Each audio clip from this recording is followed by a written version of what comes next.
तो आज की स्लाइड में आप दो क्वेश्चंस स्टार्टिंग में देख रहे हैं।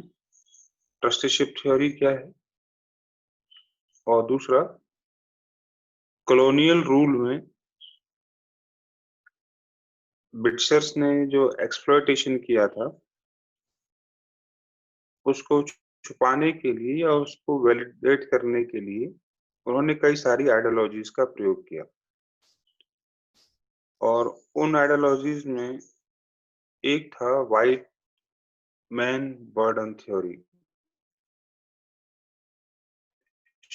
श्वेत व्यक्ति के प्रभार का सिद्धांत, श्वेत के बोझ का सिद्धांत या श्वेत व्यक्ति के भार का सिद्धांत, बर्डन थ्योरी। ठीक है, तो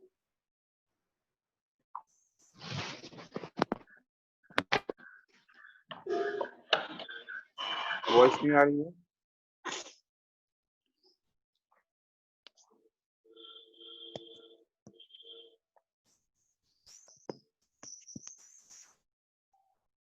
ठीक है, तो टॉपिक ये है कि ब्रिटिशर्स इंडिया में अपने आप को एस्टेब्लिश और अच्छा बनाए या दिखना चाहते हैं और काम तो खराब करते हैं लेकिन चाहते हैं कि उनकी इमेज अच्छी बनी रहे। उस इमेज के लिए उन्होंने कई सारी विचारधाराओं का प्रयोग किया। उनमें से एक है ट्रस्टीशिप थ्योरी और एक है व्हाइट मैन बर्डन थ्योरी, श्वेत व्यक्ति के प्रभार का। ठीक है, तो उन्होंने ऐसा किया कि नहीं किया तो बात की बात है। आपको जानना चाहिए कि ये होता क्या है और फिर देखेंगे कि अंग्रेजों ने किया कि नहीं किया। क्लियर यहाँ तक बात? तो एक थ्योरी आगे और दी गई है जो आपकी स्लाइड में दिख रही होगी आपको, उपयोगितावाद की थ्योरी। इसको यूटिलिटेरियनिज्म कहते हैं, यूटिलिटी से बना है ये। तो इंग्लिश वाले परेशान न हो, वो भी नीचे दिखाई दे रहा होगा।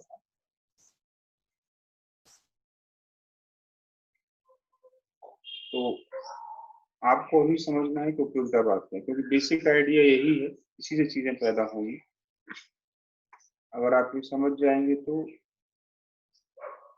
और भी कई टॉपिक ऐसे हैं, जैसे निबंध का टॉपिक है, वहां चीजों को आप समझ सकते हैं। उपयोगितावाद ऐसी विचारधारा है जो इंग्लैंड में पैदा हुई। ठीक है, और कई लोगों का नाम से जुड़ा हुआ है, जिन लोगों ने इसको दिया है। तो उनको भी हम देखेंगे कौन कौन लोग हैं वो। एक ऐसा सिद्धांत है जिसका राजनीतिक और नैतिक प्रयोग ज्यादा हुआ है और ये किसी का मूल्यांकन करता है, किसी के बारे में अपनी राय बनाता है। किसके बारे में? वो व्यक्ति, आप, हम या कोई और हो सकता है, इंस्टीट्यूट हो सकता है, व्यास अकेडमी हो सकती है, पुलिस हो सकती है, फैमिली हो सकती है, कोई भी चीज हो सकती है जिसको ये मूल्यांकित करता है, उसको कुछ नंबर देता है। किस आधार पर मूल्यांकन करता है कि जो वो व्यक्ति या संस्था काम कर रही है उससे किसी को सुख या खुशी मिली है कि नहीं। ठीक है,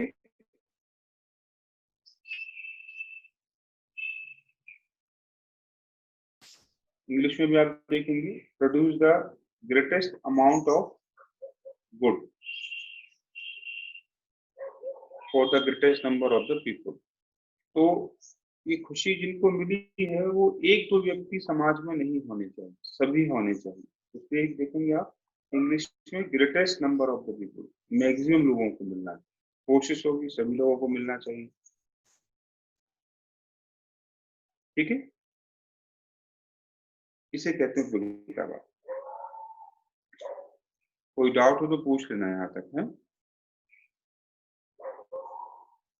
इंग्लैंड में जन्म हुआ और उसी समय जन्म हुआ जिस समय भारत में ब्रिटिश शासन भी कर रहे हैं। जाहिर सी बात है, अंग्रेजों के काम करने के तरीकों पर इसका प्रभाव, इम्पैक्ट दिखाई जरूर देगा। अब कितना देगा वही चीज समझने के लिए है। ठीक है, तो एक थ्योरी आपको पता लगी, उपयोगितावाद। कुछ और विचार भी वहां चल रहे थे, उनको भी देखेंगे, लेकिन उससे पहले देखें कि उपयोगितावाद के जन्मदाता कौन कौन लोग हैं और इसकी कुछ और विशेषताएं क्या हैं। ठीक है, तो कुछ विशेषताओं में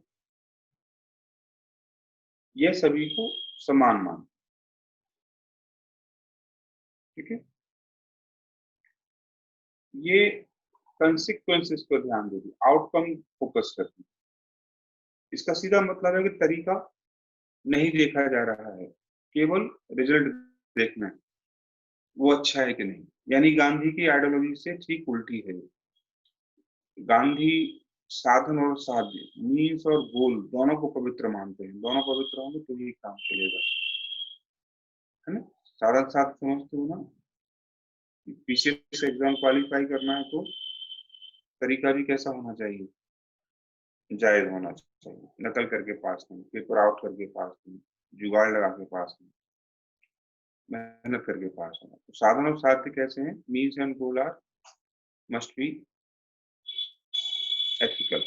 लेकिन ये कहता है कि नहीं, अल्टीमेटली चीज लोगों को फायदा कितना मिल रहा है, लाभ है, तो ये कंसिक्वेंसेस पर डिपेंड करता है। यानी किसी भी कार्य या नीति पर जब विचार करता है तो ये जानना चाहता है कि किसी का उससे भलाई हुआ कि नहीं हुआ, कल्याण हुआ कि नहीं हुआ, वो खुश है कि नहीं है। और अगर कोई व्यक्ति किसी काम से या किसी काम से कोई दूसरा खुश नहीं है तो फिर वो काम नहीं किया जाना चाहिए। ठीक है, तो सुनने में तो अच्छा लग रहा है ये विचार कि लोगों की भलाई के लिए काम करते हैं। जन्मदाता दो लोग हैं, डेविड ह्यूम और जेरेमी बेंथम। बाद के लोगों ने इसे फॉलो भी किया, जेम्स मिल, जॉन स्टुअर्ट मिल, ये सब भी इससे जुड़े। और भी कई हजारों लोग हैं जो इस विचारधारा से जुड़ते हैं, और ये सब इंग्लैंड के लोग हैं। आप देख रहे होंगे इसका जन्म कब हो रहा है, मैंने आपको अभी बताया 18वीं 19वीं शताब्दी में। जाहिर सी बात है, जब ब्रिटिश प्लासी और बक्सर लड़ रहे हैं तो उनके दिमाग में कुछ आइडियाज हैं वहां। ठीक है, उपयोगितावाद ये है।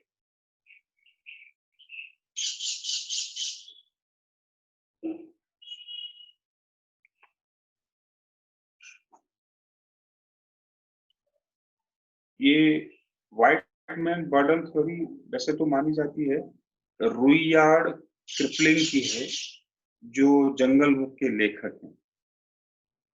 तो एज ए बुक तो हम देखेंगे कि रुइयार्ड किपलिंग जन्मदाता है, लेकिन उस सेंस में नहीं जिस सेंस में हमने पढ़ा है। तो कई बार आपको प्रश्न मिला, यूपीएससी में पूछा गया है कि एक मिनट रुकिए। हम बात कर रहे हैं व्हाइट मैन बर्डन थ्योरी की। तो हमारा दूसरा टॉपिक है श्वेत व्यक्ति के भार का सिद्धांत। ठीक है, उपयोगितावाद समझ में आया। उसके बाद अब श्वेत व्यक्ति के भार का सिद्धांत तैयार करना है, व्हाइट मैन बर्डन थ्योरी तैयार करनी है आपको। तो उसी के बारे में हम बात कर रहे थे कि white man burden theory Rudyard Kipling Jungle Book के जो राइटर हैं उनके द्वारा दी गई है।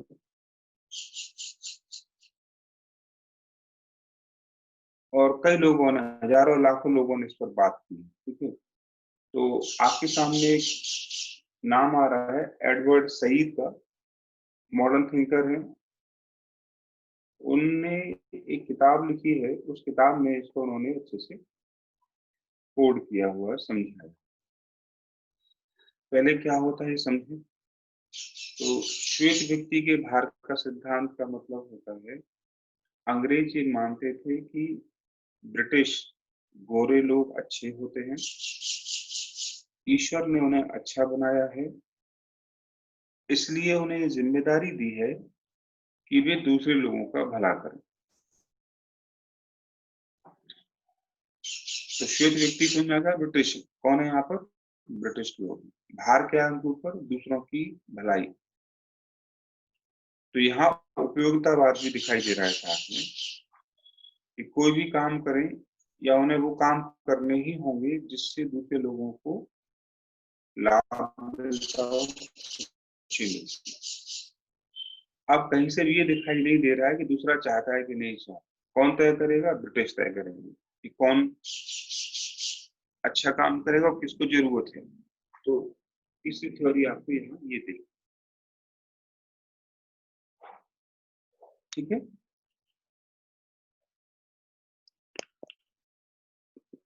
जहां डाउट हो बेझिझक पूछ लेना, क्योंकि जैसा हमने स्टार्टिंग में कहा कि क्वेश्चन डायरेक्ट नहीं है, इसलिए आपको उस पर थोड़ा ध्यान देना पड़ेगा। ठीक है, फिर तो अगर समझ में आ गया है तो तीसरा विचार देख लेते हैं जो वहां चल रहा था, और वो है सभ्यता का मिशन सिद्धांत, मिशन थ्योरी ऑफ सिविलाइजेशन।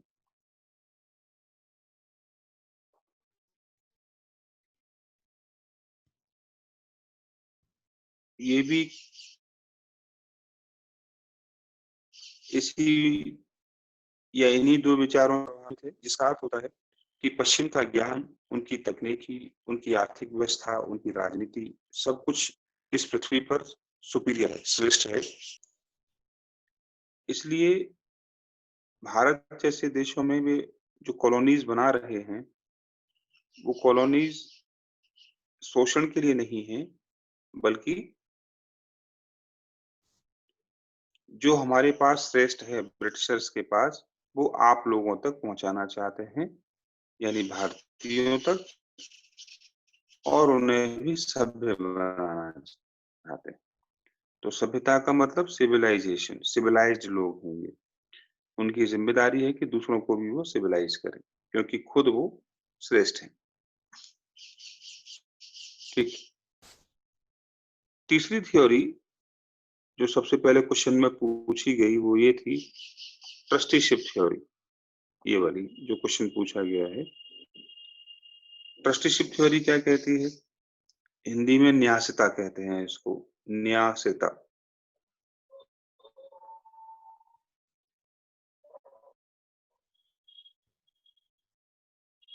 क्या?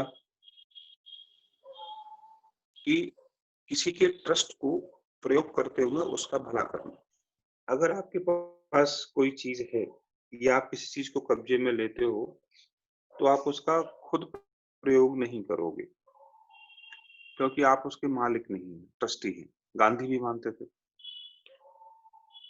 कि नेचर ने जो हमें चीजें दी हैं वो कम्युनिटी की हैं, समुदाय की हैं। हम उनके मालिक नहीं हैं, हम तो उनके केवल केयर टेकर हैं। ठीक है, कौन सी संपत्ति जो खर्च करने के बाद आपके पास बच जाती है। हम आगे भी गांधी को जब पढ़ेंगे तब बात करेंगे इस बारे में। सपोज करिए कि 100 रुपए आप कमाते हैं और आपकी जरूरतें 50 रुपए की हैं। 50 रुपए प्रयोग करने के बाद आपके पास खर्च करने के बाद कितने बचेंगे? Rest 50 rupees. आप इसे बैंक में डालते हो, एफडी बना देते हो, या इसे निवेश कर देते हो, किस क्या मान करके आप इसके मालिक हो गए। यही सिद्धांत सामने आता है और कहता है कि ये 50 रुपए आपके नहीं है, आपके पास जरूर है लेकिन आपके नहीं है। क्योंकि 50 रुपए आपने कहाँ से कमाए हैं? समाज और समुदाय के बीच में रहकर। तो इसलिए कब किसका कब्जा होना चाहिए उस पर? तो समाज ने आपको ये पैसा अतिरिक्त दिया है, एडिशनली, आप इसे रखिए, लेकिन इसका यूज किसके इंटरेस्ट में करेंगे, किसके हित में करेंगे? अन्य लोगों के हित में करेंगे। ये होता है ट्रस्टीशिप। तो ब्रिटिशर्स ने भी इसी विचार को उपनिवेश पर लागू किया कि हम आपके मालिक नहीं हैं, आपकी चीजों का प्रयोग हम आपके ही हित में कर रहे हैं, हम तो देखभाल करने वाले लोग हैं। चूंकि आपके पास तकनीकी नहीं है, आपके पास विचारधारा नहीं है, आप सिविलाइज नहीं है, तो हमारी जिम्मेदारी बनती है कि हम आपकी इस चीज का प्रयोग करें, लेकिन आपके हित के लिए करें। और कब तक करेंगे? जब तक कि आप लोग स्वयं इसका प्रयोग करने के लायक नहीं बन जाते। समझे बात को? सपोज करो जैसे कि आपके किसी नाना ने या मामा ने या कहीं से, जब आप छोटे हो गए तो आपके नाम पर प्रॉपर्टी लिख दी कि मेरी प्रॉपर्टी इस बच्चे की होगी, ठीक है। लेकिन उन्होंने पता था कि आप अंडर एज हो, इसलिए आप अभी मेच्योर नहीं हो, तो कहा, उसमें लिख दिया कि जब तक कि बच्चा 18 साल या 21 साल का नहीं हो जाता, या जब तक इसका विवाह नहीं हो जाता, शादी, तब तक इस प्रॉपर्टी का प्रयोग इसके माता पिता एज ए ट्रस्टी करते रहेंगे, एज ए गार्जियन करते रहेंगे। और जैसे 21 साल का होगा या 18 का होगा, ये इसका प्रयोग करने लायक बन जाएगा। तो अगले 18-21 साल तक आपके पिता, आपके माता या जो भी जिसको नियुक्त किया गया है, वो संपत्ति का मालिक नहीं है। वो संपत्ति की देखभाल इस तरीके से करेगा कि आपको, जब आप यूज करने लायक हो तो आपको डिलीवर कर देंगे। ठीक है? तो ये 4 विचार उस समय इंग्लैंड की विचारधाराओं में, समाज में तैर रहे हैं। और आप चारों देखो, एक दूसरे के पूरक हैं, कोई भी दूसरे का विरोधी नहीं। यहाँ तक समझ में आ रही बात?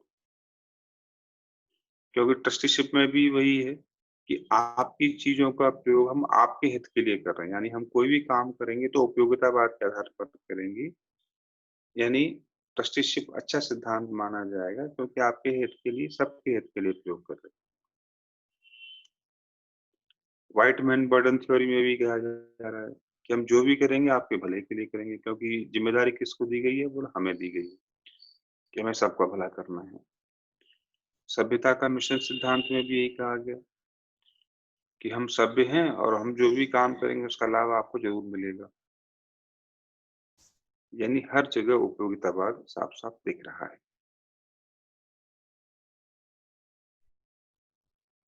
यहाँ तक ठीक है? Yes sir. Good. Yes sir. तो बेटर। अब आपके सामने जो भी प्रश्न आ जाए, उपयोगितावाद का आ जाए, व्हाइटमैन बर्डन थ्योरी आ जाए, या ट्रस्टीशिप आ जाए, कोई भी थ्योरी आ जाए, इसके दो पक्ष आपको दिखाने, दो ही पूछेगा वो आपको कि जो दिया गया वो तो बहुत ही अट्रैक्टिव था, बहुत ही आकर्षक था, कोई भी सुनेगा तो दीवाना हो जाएगा, फैन हो जाएगा ब्रिटिशर्स का कि अरे कितने अच्छे लोग हैं जो हमारे भले के लिए सोच रहे हैं। ठीक है? लेकिन जैसे आप दूसरा पक्ष दिखाओगे तो तुरंत आप बता देंगे कि ये सब हमारी विचारधारा को, हमारे विचारों को, या हमारे मन में पनप रहे विद्रोहों को कम करने के, दबाने के लिए लाए गए विचार। ठीक है? तो आपसे जो प्रश्न दिख रहा है आपको स्लाइड में, वो तो एक सिद्धांत को लेकर पूछा जा रहा है, दिख रहा है साफ साफ, है ना? लेकिन कई बार ऐसा भी हुआ है कि नाम किसी का नहीं देगा वो आपको, सिंपल लिखेगा कि विभिन्न विचारधाराओं के माध्यम से ब्रिटिश शासन ने अपने शोषण को भारत में जस्टिफाई किया। तो जैसे विभिन्न कहेगा, नाम आ जाएंगे सबके, ट्रस्टीशिप का नाम आएगा, व्हाइटमैन बर्डन थ्योरी आएगी, उपयोगितावाद आएगा, और सभ्यता का मिशन सिद्धांत भी आएगा। ठीक है? तो सबका नाम साथ में लेके चलेंगे और लास्ट में दिखा देंगे कि सब एक दूसरे के पूरक हैं। ऐसा नहीं है कि अलग अलग है या विरोधी है। हाँ, समझना ये है कि जब एक पूछा जा रहा है, जैसे क्वेश्चन नंबर 1 ऊपर ट्रस्टीशिप के माध्यम से पूछा गया है, तो जब एक पूछा जाएगा तो थोड़ा डिटेल बता देना। बाकी सबको कहना कि केवल ट्रस्टीशिप ही नहीं, बल्कि ट्रस्टीशिप को उपयोगितावाद के नाम पर, ट्रस्टीशिप को व्हाइटमैन बर्डन थ्योरी के साथ जोड़कर, या सभ्यता के मिशन सिद्धांत के साथ जोड़कर इसका प्रयोग किया गया है। ज्यादा क्लियर है?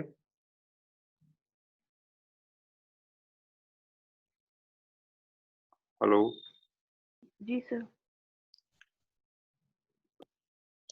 सभी लोग ठीक है? Yes Mansi sir. ठीक, यस सर। ज्योति ठीक है, निहारिका? Yes sir. चलो बेटर। Yes sir. चलो तो अब थोड़ा सा और आगे बढ़ते हैं। ये तो आइडिया पता लगा हमें। अब पिछली क्लासेस का मैटर देखना है कि क्या ये सब करके वाकई उन्होंने हमारे साथ अच्छा किया। हमने देखा उन्होंने हमें लूटा, इकोनॉमिकली हमें बिल्कुल कंगाल बना दिया, ठीक है ना? तो ये तय हो गया, यह स्पष्ट है कि जो उन्होंने किया और जो आधार बनाकर किया दोनों में कोई मैच नहीं। जो वो कह रहे थे वो बहुत आदर्शवादी था, बहुत अच्छा था, लेकिन जो वो कर रहे थे उसमें उसका प्रभाव नहीं दिखता है, और दिखता भी है तो वो किस हद तक, जिसमें ब्रिटिशर्स का भला हो। जैसे अब आप एग्जांपल देना शुरू करेंगे यहाँ से। जब उन्होंने उपयोगितावाद को आधार बनाया तब उन्होंने रैयतवाड़ी व्यवस्था जैसी चीजों को लागू किया, स्थायी बंदोबस्त जैसी चीजों को लागू किया। अब सोचो स्थायी बंदोबस्त और उपयोगितावाद का क्या लेना देना है?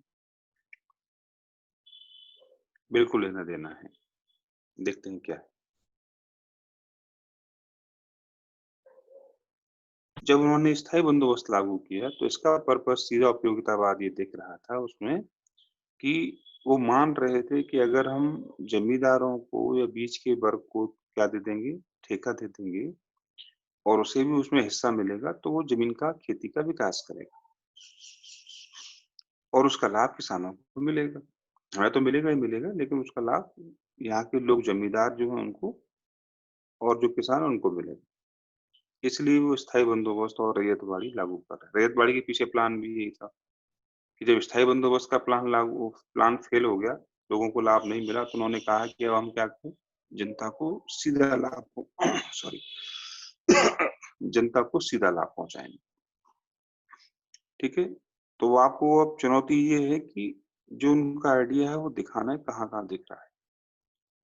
तो हमने सबसे पहले कहाँ दिखाया, भू राजस्व व्यवस्था में दिखाया कि वहां ये विचार चल रहा था। अब बात आई व्हाइट मैन बर्डन थ्योरी की, कि यह सभ्यता के मिशन सिद्धांत की। जब देखा उन्होंने भारत की तकनीकी, भारत की जो ज्ञान है वो परंपरा आधारित है, धर्म आधारित है, तो उन्होंने कहा कि आप लोग पिछड़े हुए हैं, बैकवर्ड हैं, और हम आपको यहाँ सभ्य बनाने हैं। इस चीज को उन्होंने दो कामों से किया, शिक्षा व्यवस्था के माध्यम से और ईसाई मिशनरीज के माध्यम से। स्पष्ट लिखेंगे आप। क्या कहा था लॉर्ड मैकाले ने कि यूरोप की किसी भी लाइब्रेरी की एक अलमारी का एक तख्ता पूरे अरेबियन, पर्शियन और भारतीय साहित्य से लाख गुना बेहतर। इसलिए आप हमारी बात को मानिए। इसलिए उसने कहा कि हम 1835 के बाद शिक्षा में क्या देंगे, British education system, knowledge, literature पढ़ाएंगे, क्योंकि वही श्रेष्ठ। तो शिक्षा में भी वो थ्योरी दिखाई देती है। तो अर्थव्यवस्था में, शिक्षा में, अब दिखाई देगी कहाँ, समाज सुधारों में। वहां भी एक थ्योरी लागू थी कि इनकी परंपराएं बैकवर्ड हैं, अमानवीय हैं, सती प्रथा लोगों को जला देती है, चाइल्ड मैरिज व्यक्ति को नुकसान पहुंचाती है, इसलिए इन्हें दास प्रथा को बंद करो। तो उनकी इन विचारधाराओं का तीसरा प्रभाव हमें कहाँ दिखाई दिया, सोशल रिफॉर्म्स में दिखाई देता है।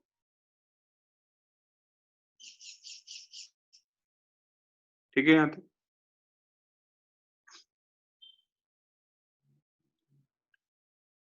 अब ऐसा लग रहा है कि ये विचार और उनके द्वारा किए गए प्रयास बहुत अच्छे हैं, लेकिन हमने देखा अब लास्ट में आगे क्या चुनौती, यही आपको सबसे ज्यादा मेहनत करनी है। अब मूल्यांकन करना है कि वाकई ही जो वो कह रहे हैं और जो कर रहे हैं दोनों में मैच था। अब आपको मैचिंग चेक कर रहे हैं, एक एक करके फिर से चेक करो। रेवेन्यू पॉलिसी में देखो, क्या वाकई ही रैयतवाड़ी से या स्थायी बंदोबस्त या मालवाड़ी से कोई लाभ मिला? नहीं, पूरी खेती बर्बाद हो, उद्योग धंधे बर्बाद हो गए। पैसा कहाँ चला गया हमारा सारा? लंदन चला गया। यानी उनके उस उपयोगितावाद ने उनको लाभ पहुँचाया, हमें नहीं। उपयोगितावाद समानता पर बल देता है, सबको मिलना चाहिए, अधिकतम को मिलना चाहिए। क्या अधिकतम को मिला? हमारा ही पैसा हमारे टैक्स से हमसे लिया, उससे चीज़ें खरीदी और कहाँ ले जाके रख दी? इंग्लैंड में। वहाँ इंडस्ट्रियल रिवॉल्यूशन कंप्लीट कर ली उन्होंने अपनी हमारे पैसे से। तो इसमें कहीं से भी लाभ भारतीयों को नहीं मिला। अब बात करते हैं सभ्यता के मिशन की। उनकी तकनीकी सब कुछ बहुत अच्छा था, इसमें कोई दो राय नहीं। लेकिन क्या उसका प्रयोग हमारे लिए किया गया? नहीं। उसका प्रयोग उन्होंने अपने उस आर्थिक लाभ को बनाए रखने के लिए किया। सबसे अच्छा एग्जाम्पल रेलवे, है ना? कि जिस तरह से उसने हमारे भारतीय उद्योगों को समाप्त किया, तो ऐसा कैसे संभव है कि जिससे हम कमा रहे हैं उसे आप बैकवर्ड घोषित करके समाप्त कर दो और कहो कि आप इंग्लैंड के बनाए कपड़े यूज करो, अपना कच्चा माल हमें सस्ते में दे दो। संभव नहीं। तो रेलवे वही विरोधाभासी है कि एक तरफ वो उनकी व्हाइट मैन बर्डन को या अच्छी तकनीकी को दिखाती है, लेकिन उसके पीछे जो उद्देश्य है, वो उद्देश्य भारतीय उद्योगों को नष्ट करना। क्योंकि जो रेलवे लगी उसमें निवेश किया उन लोगों ने और ब्याज का पैसा हमारे अकाउंट से दिया गया। ठीक है? लास्ट में दिखाएंगे अकाल। ये कैसा उपयोगितावाद है, ये कैसी ट्रस्टीशिप है ना? जिसने हर चौथे पांचवें साल में भयंकर अकालों में लाखों लोगों को निगल लिया। अगर वाकई उपयोगितावाद होता, वाकई ट्रस्टीशिप होता तो हमारा विकास होता, जबकि हमें आर्थिक रूप से, सामाजिक रूप से कुछ सुधार जरूर हुए, लेकिन हमें जान और माल की बहुत बड़ी हानि हुई। ठीक है? और लास्ट में आधारभूत संरचना को दिखाना कि अगर उन्होंने तकनीक का प्रयोग करते हुए हमें आधारभूत संरचना दी होती, तो आजादी के बाद जिस तरीके से हमें समस्याएं झेलनी पड़ी पंचवर्षीय योजनाओं में, किस चीज की? पूंजी की, निवेश की, कि हमारे पास कैपिटल नहीं था, हमारे पास कोई इंडस्ट्री नहीं थी, इसलिए हमने पहली योजना में कृषि को आधार बनाया, दूसरे में हमने उद्योगों का आधार बनाया। अगर अंग्रेज 150 सालों में सब कुछ अच्छा करके जाते तो हमें इस तरह से फोकस करने की जरूरत नहीं पड़ती। ठीक है? तो ऐसे सिद्ध होता है कि जो वो कह रहे हैं वो केवल वैचारिक रूप से प्रभुत्व बनाने के लिए, डोमिनेंस बनाने के लिए है, और उसका अंततः जो लाभ है वो कॉलोनिज्म, उपनिवेशवाद के नाम पर केवल और केवल ब्रिटिश या इंग्लैंड की अर्थव्यवस्था को लाभ पहुंचाना था। कोई ट्रस्टीशिप नहीं है यहाँ पर, केवल दिखावे की ही ट्रस्टीशिप।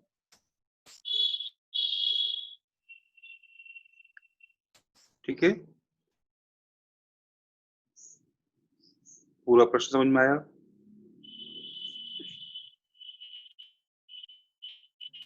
जी सर। कंफ्यूजन तो नहीं है?